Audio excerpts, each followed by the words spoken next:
कि ईश्वर अंश जीव अविनाशी, सभी जीवों के अंदर ईश्वर का अंश होता है। और जब पांच पंच ही परमेश्वर होते हैं तो इतने सारे पंच आज यहाँ इकट्ठा हैं, तो निसंदेह इसमें तमाम लोगों के अंदर ज़्यादा से ज़्यादा ईश्वर का अंश होगा। उन लोगों को हम सहृदय प्रणाम करते हैं और उनसे आशीर्वाद की अपेक्षा रखते हैं। आज इस जय मां फाउंडेशन ट्रस्ट में पर के राष्ट्रीय अध्यक्ष, या अभी तो शुरुआत है, राष्ट्रीय अध्यक्ष राहुल जायसवाल जी इस कार्यक्रम को जो शुरुआत किए हैं, अभी न्यू डाले हैं।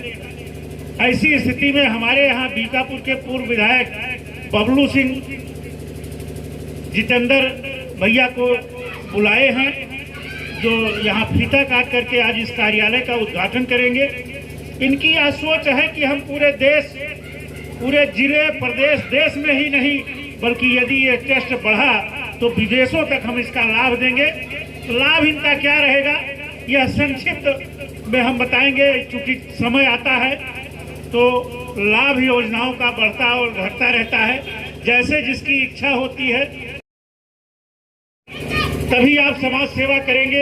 यह हलक की बात है कि हमारे बीच में देखने में अभी नवयुवक हैं, छोटे हैं, सारी बातें हैं, लेकिन राहुल की ना माने उसको यह जना देता है। कार्यक्रम का संबोधित करते हैं तो कुछ देर में बात करें। राहुल जी हैं, ये बता देते हैं कि हम समाज की सेवा के लिए निकले हैं। सभी पत्रकारों की यही लाइन होती है। इनको कितना वेतन मिलता है, कितना कमीशन मिलता है, ये बहुत कम ही लोग इस पर ध्यान देते हैं। ज़्यादातर लोग इनके कमियों पर ही निगाह रखते हैं, ये कैसे चल रहे हैं, कैसे फिर रहे हैं। हम आपको बता देना चाहेंगे कि जब भी कोई नेता होता है, विधायक होता है, सांसद होता है, प्रधान होता है, तो उसकी केवल एक सोच रहती है कि हम किस सामाजिक योजना को लेकर के, चाहे मनरेगा हो, चाहे आवास हो, चाहे शौचालय हो, जिस भी माध्यम से वो मौका पाता है, प्रधान से लेकर और प्रधानमंत्री तक कुछ न कुछ हजम करने की व्यवस्था बनाता है। लेकिन अकेला एक पत्रकार होता है जिसके पास कोई योजना नहीं होती है, केवल उस सब के कमियों को उजागर करने का काम करता है। और ये भी जानते हुए कि अगर दो लोग आपस में लड़ाई लड़ेंगे तो उसमें जो सत्य है वही पत्रकार लिखेगा, लेकिन इसके बाद भी उसी के ऊपर लोग नाराज होंगे। एक पार्टी नाराज हो जाएगी कि ये ससुर बहुत सही लिखे वाला वहाँ है, उनके वाली लिख देंगे, लेकिन उसके ऊपर कोई असर नहीं पड़ता है, क्योंकि वो अकेले इस कार्य के लिए निकला है। जैसा कि कहा जाता है कि कबीरा खड़ा बाजार में लिए लुआठा ठाड़, और जो घर फूके अपना चले हमारे साथ। पत्रकार सब नहीं होते, क्योंकि बहुत त्याग करना पड़ता है। अब ये बात अलग की है कि तालाब में तमाम मछलियां होती हैं, एक गंदी भी हो जाती है उसी में, तो लोग बदनाम भी करते हैं, लेकिन अच्छों को बुरा साबित करना दुनिया की पुरानी आदत है। ये पुरानी गीत रही है, आज की कोई नई बात नहीं रही है। आज जब मौका मिला है तो ऐसी सोच राहुल के अंदर पैदा हुई है कि हम समाज सेवा करेंगे। ऐसे तो हम ये जानते हैं और चाहते भी हैं कि पत्रकारिता वही करे जिसके पास कुछ बाइकिंग हो, अपनी गाड़ी में पेट्रोल डला के चलने की क्षमता हो, शाम को घर वापस आने के बाद भोजन मिलने की क्षमता हो। और यदि इसे कोई व्यवसाय मान के करता है तो यह पत्रकारिता जगत के लिए गंदी सोच है, क्योंकि यही सबसे एक नंबर की समाज सेवा है कि लेना देना कुछ नहीं, लेकिन इसके बाद भी हम, जैसे कहा जाता है, मान न मान में तोर मेहमान, जो सही है हम उसके लिए बिल्कुल अड़े हैं, खड़े हैं। आज का दिन है कि यदि सही बात कहने के लिए कोई आगे बढ़ा तो सारे लोग दुश्मन उसी के हो जाते हैं, और उस दुश्मनी का परवाह बिना किए हम सभी लोग इस समाज की सेवा के लिए कि कौन सी योजना सरकार की आ रही है, धरातल पर कैसे वो उतारी जा रही है, किस सड़क पर कितना तारकोल और कितनी गिट्टी पड़ रही है, कौन नहीं बनी है, उखड़ी है। हमारी जेब में तो पैसा है नहीं, हमें गिट्टी डलवा करके सड़क बनवा देंगे, लेकिन सरकार तक उंगली करने की क्षमता हम लोग रखते हैं, यहीं से चिल्लाते हैं, वहां तक सुनाई पड़ता है, इसमें कोई संदेह करने की बात नहीं है।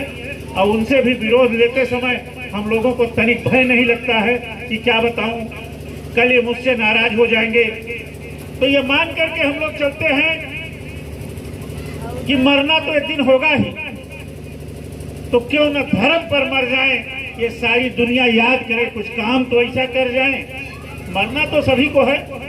तमाम लोग ऐसे हैं कि दिल्ली, कलकत्ता, बंबई में कमाते हैं, गांव के लोग उनको कोई जानते नहीं है। यहाँ आने पर उनको बताना पड़ता है पड़ोस में, भैया हम फलाने खिया कही है, हम लोग कम से कम इतने हैं कि जिस चौराहे से हमारे घर के तरफ को रास्ता जाता है, कम से कम उस चौराहे पर यदि आप किसी से पूछेंगे, या गांव के लोग जब गांव में किसी रिश्तेदार के यहाँ कोई रिश्तेदार आता है, गांव में जाता है, तो चौराहे पर ही मीठा जब खरीदता है तो ये बता देता है, भैया वो जैसे हमको यदि कहा जाए तो ये बताएगा जय माई गाँव जाना है भैया, इधर से रास्ता होगा।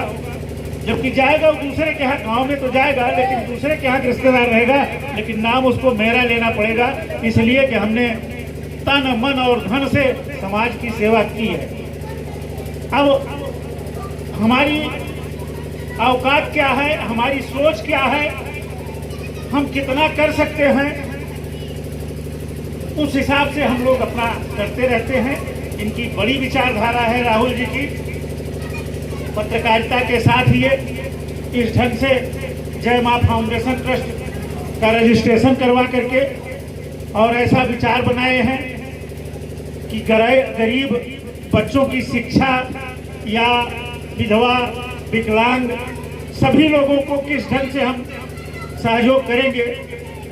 ये ग्रुप है, जब हम यहाँ से अभी चौराहे तक चले, 2 लोग साथ में हो सकता है, 2 और साथ में हो जाए, और नहीं हो सकता है एक आदमी और कट जाए। तो अभी जिन लोगों को साथ में जोड़े हैं विश्वास करके कि ये सभी लोग कुछ न कुछ मेरी मदद करेंगे, आगे ये लोग कितनी मदद करेंगे ये समय बताएगा। अभी से किसी के मामले में कोई टीका टिप्पणी करना अच्छा नहीं है। कोई कुर्सी पर बैठे ही इनकार कर देता है कि चौराहे तक नहीं चलेंगे, कोई 2 कदम चल के लौट आता है, कोई चौराहे तक जाता है, जो जितनी देर साथ इनका देगा उतनी देर के लिए तैयार हैं। आगे ये स्वयं मन बनाए हैं, यह मान करके कि जैसे देश की आज़ादी के लिए आप सभी लोग जानते हैं कि 14 अगस्त 1947 को देश के विभाजन के बाद 15 अगस्त को जब देश आजाद हुआ तो ये कहा गया कि देश की आजादी की लड़ाई लड़ने वाले जितने भी नौजवान थे, देश के सच्चे सपूत थे, चाहे वो नेताजी सुभाष चंद्र बोस, आजाद भगत सिंह सावरकर, बंदा बैरागी, पंडित राज प्रसाद बिस्मिल, भामाशाह, राणा प्रताप, तात्या टोपे, खुदीराम, मंगल पांडे जैसे देश के सूरमा अपने घर से जब निकले थे तो किसी को साथ लेकर नहीं निकले थे, भैया तू चला हमारे साथे और जसवा आजाद करावे लड़ाई लड़े बा। लेकिन जब निकल पड़े अपने घर से तो चल पड़े जिधर जो डगमग में चल पड़े, कोट पर खुशी हो। आशा रखते हुए राहुल इस कार्यक्रम में लगे हैं, समाज के उत्थान के लिए लगे हैं कि जब भी और कारवां बनता जाएगा, समाज के उत्थान में जितना भी हो सकेगा ये उस पर प्रयास करेंगे। ये बात अलग की है कि ये कहा जाता है कि देकर भारत रत्न उसी को सम्मानित वो करते हैं, और जो मिट गए वतन के खातिर वह अपमानित होते हैं। आप देखते होंगे कि यदि समाज के को सही दिशा देने वाला कोई है, जिसे सभी लोग जानते हैं कि चंद्रशेखर आजाद को एक बार